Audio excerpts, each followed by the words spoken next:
Всем привет, это Виталий Обухов. Я пишу это видео накануне фестиваля русского варгана, который пройдет 29-30 мая 2021 года. Проходить он будет в Обертон Про и Музее музыки при Шереметьевском дворце. Приходите, будет интересно. А сегодня я хотел бы разобрать одну мелодию, которую слышал в 2018 году на фестивале уже норвежского варгана. Мелодию эту играл Лона Негеланд. Это трехшаговый халлинг, название, к сожалению, я не знаю. Мелодия довольно простая, короткая, как может показаться, но в ней есть пара интересных деталей. Давайте ее сначала сыграю. Играть буду два раза. Будут какие-то вариации. Варган на соль.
Ну вот. Сейчас произойдет такая вот магия. Раз и два. Для тех, кто такую штуку первый раз видит, это варганная тубулатура. Давайте я немножко расскажу, как вообще это читать, что с этим делать. Сверху я выписал порядок следования фраз, а снизу я расписал сами фразы. Ну, соответственно, под буковкой А я обозначил первую логическую часть этой мелодии всей, а под буковкой Б вторую.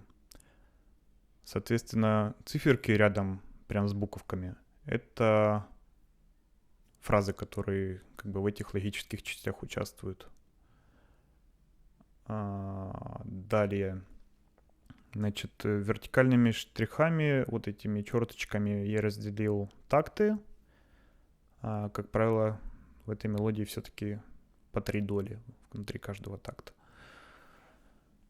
Вот. А сами циферки, которые между этими черточками фигурируют, вот от там 0,7, 1 там и так далее, да, это, собственно, ступени. Как эти ступени читать? Значит, от единицы до восьмерки исключительно, в конце там будет 7 бемоль, 7b и 7. То есть там не от 1 до 8, а от 1 до 7 и 7 бемоля. Значит, это основная октава, которую мы играем от опорного обертона.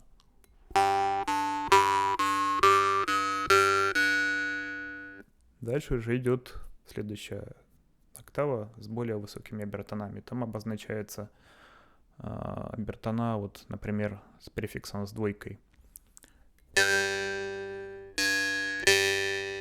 И так далее. Снизу идут обертона под основной октавой, которые обозначаются с ноликом. Берем единицу и пытаемся взять ниже.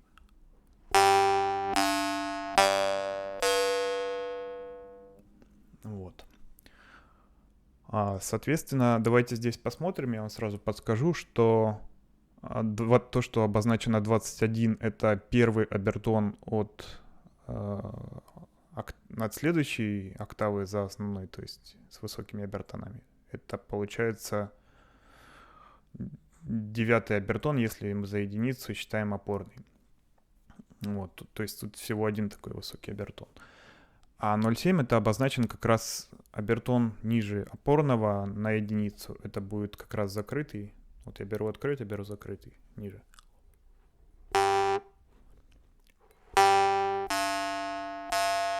То есть 1-2 это будет.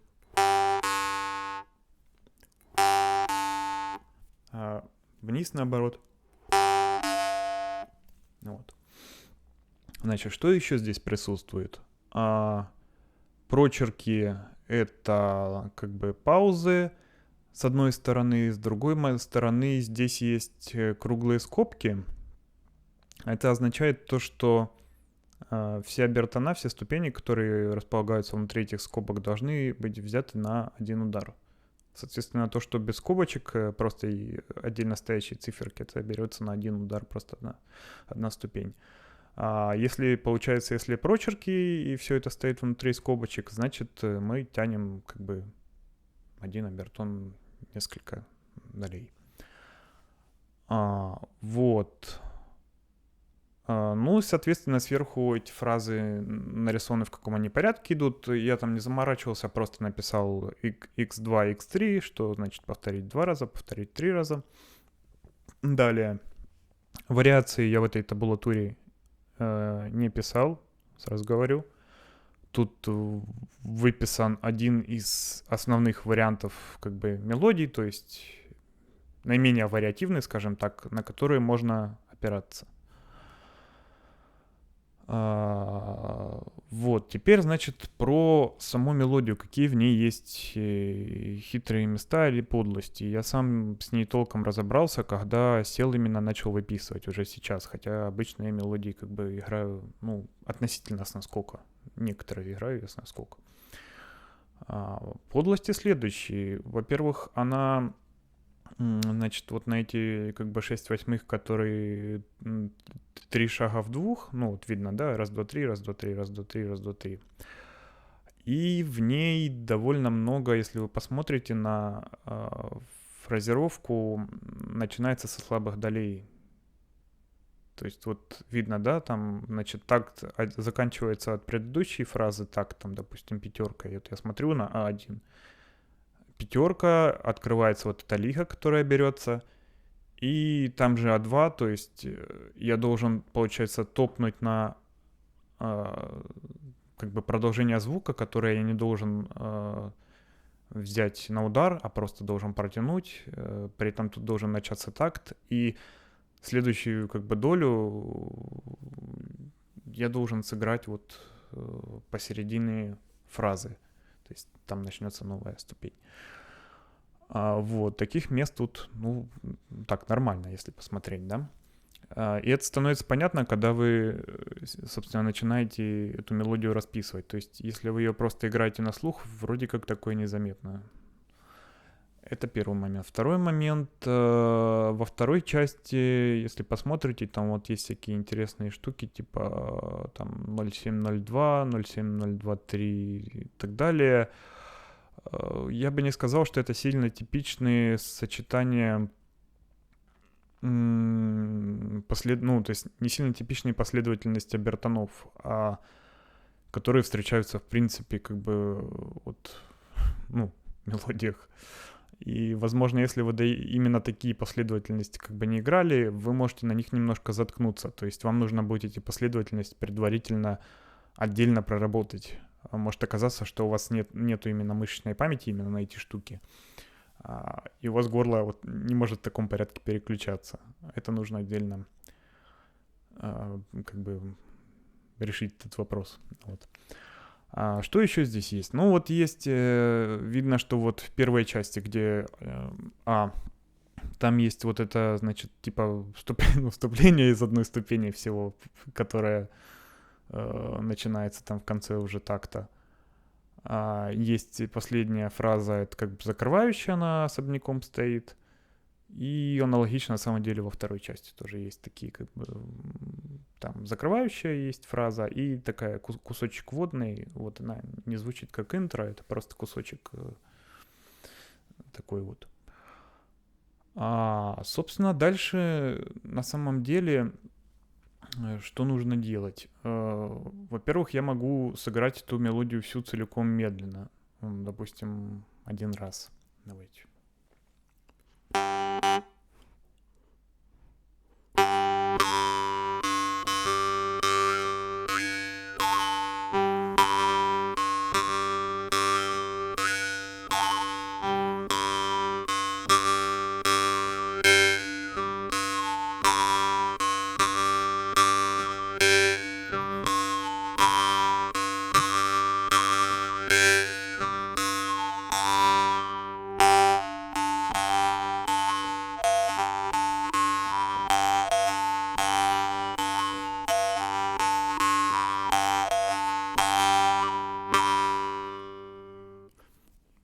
по-моему, ошибся там посередине, но суть такая.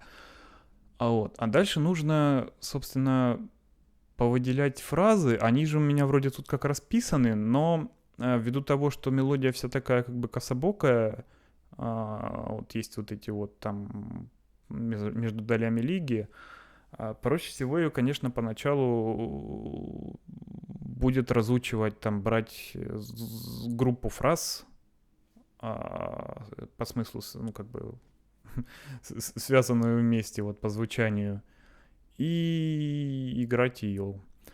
Вот, я, например, могу взять, значит, вот эту А1, А2, с которых, собственно, ну, перед вот этим, после этого, как бы, первой ступени, с которой начинается мелодия, вся вот эта штука играется дважды, вот, и можно ее играть, допустим, по кругу.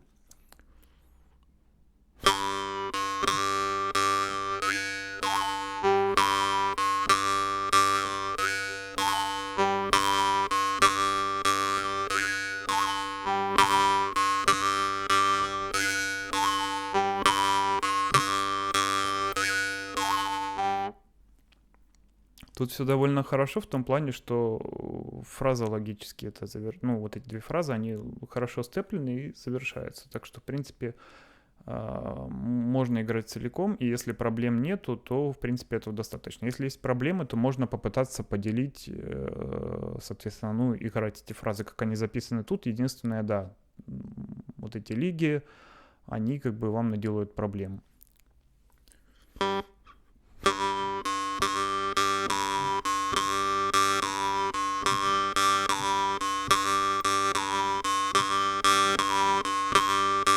Вот это я пытался играть, собственно, первую фразу.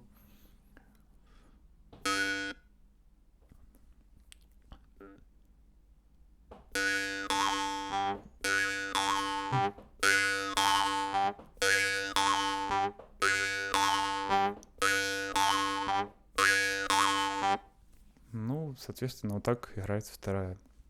Вот, то есть, если натренироваться, можно такую штуку, как бы, ну, наловчиться их играть прямо особняком. Соответственно, вам нужно вот именно эти кусочки отдельно проработать. Прям каждую отдельно играть, проверять, что вы попадаете в нужные обертона, в нужные вот эти лиги. И дальше поступайте точно так же. То есть у вас дальше идет там, допустим, А1, А3.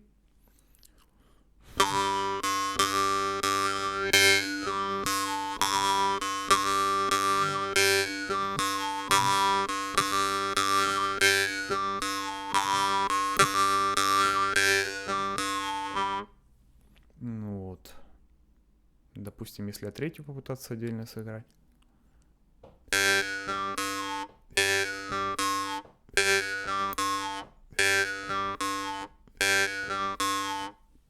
Вот. Ну и, соответственно, там в конце есть. Просто. Ну вот. Как бы такой бридж. Ну и окончание бридж. Вот. А вторая часть, конечно, она более замудренная, потому что тут, к сожалению, не получается ее так же хорошо, как мне кажется, расписать. То есть я тут нарисовал вот этот B0 кусочек.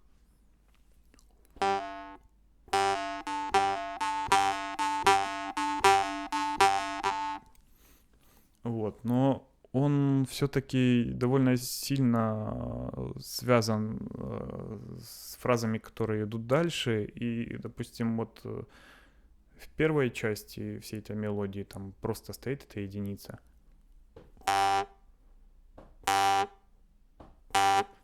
Она как бы как за такт и, в принципе, не мешает. А тут вот довольно эта сплоченная штука, то есть ее можно формально написать отдельно, но как бы это будет правильно записано, но довольно тяжело будет это все-таки отдельно играть.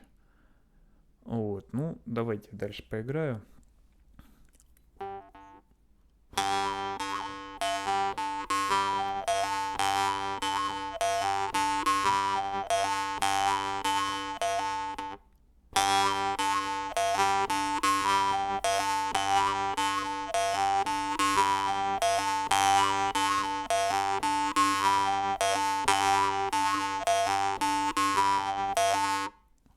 Вот, ну, то есть я даже запинаюсь, потому что как бы не все так просто.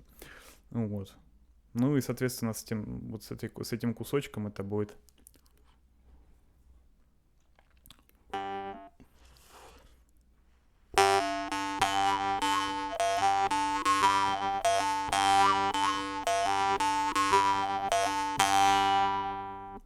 Это там в конце еще есть, да? Вот. Что еще здесь можно добавить? Здесь, конечно же, можно добавлять вариации. Я еще второй раз повторюсь, я их не записывал, но когда я первый раз в самом начале играл эту мелодию, я их добавлял, скорее всего, сам того не замечая. Давайте я попытаюсь первую часть поиграть и посмотрим хотя бы на слух, может быть, что там происходит, какие-то отклонения.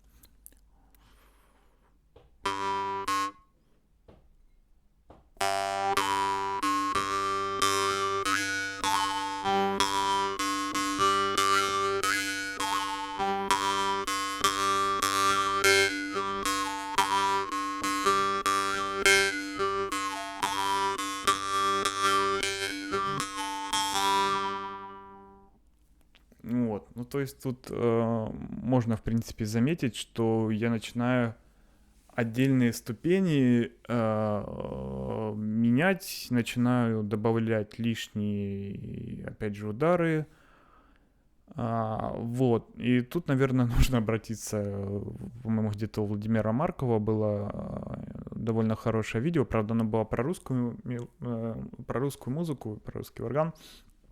Там было как раз про то, какие ступени можно на какие заменять. Вот, не знаю, нужно посидеть, подумать, насколько это применимо вообще к разной к разной вообще органной музыке. Вот, но, скорее всего, как-то это можно формализовать, то есть правила варьирования. Так, ну, что еще сказать по этой вещи? Еще здесь я не записывал, но если послушать, наверное, это заметно.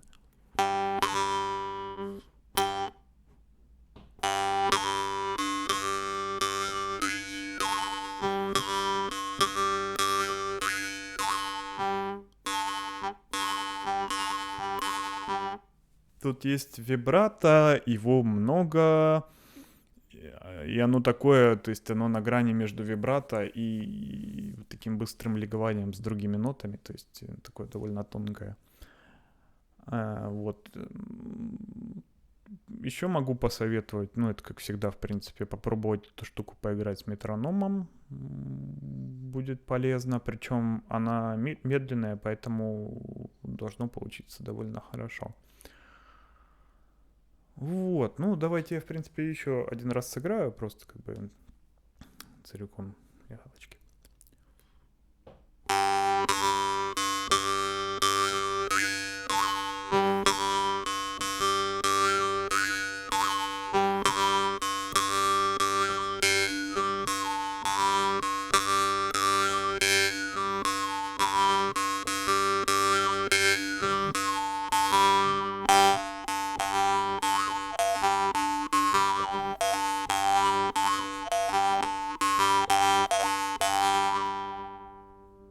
Вот такая вот коротенькая, аккуратная мелодия. Разучивайте табулатуру, я, наверное, каким-то образом прикреплю к описанию. Вот. Еще раз хочу сказать, что мелодию я выбрал не по каким-то соображениям, что у меня там на канале идут сначала простые мелодии, потом сложные. Нет, а просто я эту штуку нашел. Недавно мне она понравилась. Ее можно притащить, допустим, на мастер-класс, который будет 29 числа. Приходите. Вот. Просто ее как бы можно разобрать. Записи в оригинале, к сожалению, в сети этой мелодии нет. Она была на радио. Вот. Где ее на диске взять, я не знаю. На этом, наверное, у меня все.